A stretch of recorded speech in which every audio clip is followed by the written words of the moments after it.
also withdraw the assertion that in fact we have been refusing to attend certain sessions. It is, Mr. Speaker, I rose up. Please, Mr. Speaker, protect me. I would want that we refer to the senator is on a point of order. Thank you, Mr. Speaker. He must.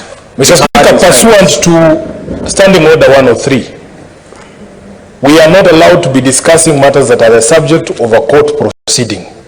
It is a matter of record that in fact the reason the minority side does not attend sessions including foreigners, strangers to this house, is because we have filed a suit on principle objecting to the presence of cabinet secretaries in the Senate. Mr. Speaker, as you are aware, the minority side are the plaintiffs, and the clerk, as a representative of this house, is a respondent. Mr. Speaker, therefore, for him to cast aspersions on us discussing a matter that is before court, he knows the reasons why we don't attend on Wednesdays, and then he wants to come and tell us here that somehow we choose which business to come and attend and which one not to. Mr. Speaker, I believe that he needs to withdraw those particular sentiments as well. Senator Sifuna, I'm afraid I'm going to overrule you. That does not amount to a point of order.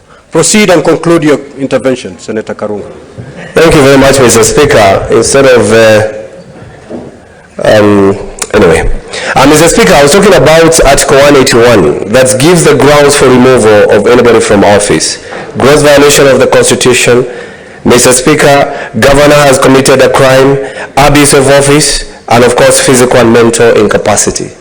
Mr. Speaker, all those laid grounds by the Constitution, we cannot say just because the governor, the deputy governor, gives some information on political platforms that they are subject or they can be used as a basis to remove him from office, Mr. Speaker.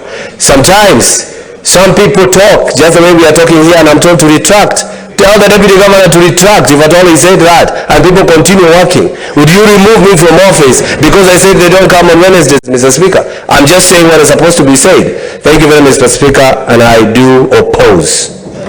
Senator Oduol.